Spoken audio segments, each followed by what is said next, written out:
മനസ്സിലായല്ലോ? ഇതാണ് നമ്മളെ പല മോഡ്സ് ഓഫ് റീപ്രൊഡക്ഷൻ എന്ന് സിംഗിൾ സെൽ ഓർഗാനിസത്തിന്റെ പല മോഡ്സ് ഓഫ് റീപ്രൊഡക്ഷൻ എന്ന് പറയുന്നത്. അപ്പൊ എല്ലാവർക്കും മനസ്സിലായല്ലോ. അപ്പൊ നമുക്ക് അടുത്ത ടോപ്പിക്കിലോട്ട് പോവാം. അപ്പൊ അതാ മായ്ക്കരുതെന്നോ? പിന്നെ നിങ്ങൾ ഇത്രയും നേരം ഇവിടെ എന്തോ ചെയ്തോണ്ടിരുന്നത്?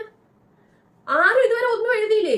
നിങ്ങളെ ഞാൻ പഠിപ്പിക്കുന്ന സമയത്ത് നിങ്ങൾക്ക് എഴുതരുതെന്ന് പറഞ്ഞാൽ നിങ്ങൾ ശ്രദ്ധിക്കാൻ വേണ്ടി അതിനിടയ്ക്ക് ഞാൻ ഇത് എഴുതുന്ന സമയത്ത് നിങ്ങൾക്ക് എഴുതിയെടുത്തൂടെ?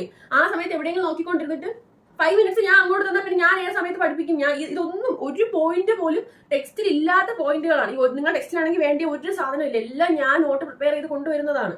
എന്നിട്ട് നിങ്ങൾക്ക് ആർക്കും അത് എഴുതി എടുക്കാൻ വയ്യ. എന്റെ എക്സാം സമയമാകുമ്പോൾ പറയും ഇത് ഔട്ട് ഓഫ് സിലബസ് ആണ്, ഇത് നമ്മളെ പഠിപ്പിച്ചില്ല. ഞാൻ അതെല്ലാം ബോർഡിൽ എഴുതിയിട്ടുണ്ട്. എനിക്ക് നിങ്ങളെ ഇതൊന്ന് പഠിപ്പിച്ചിട്ട് പോകാന്നുള്ളൂ. പഠിക്കാന്നാണ് നിങ്ങളുടെ ഡ്യൂട്ടിയാണ്. നിങ്ങളെ സ്പൂൺ ഫീഡ് ചെയ്ത് തരാനൊന്നും എന്നെ കൊണ്ട് പറ്റില്ല. അതുകൊണ്ട് വേണമെന്നുള്ളവർ എഴുതിയെടുക്കണം.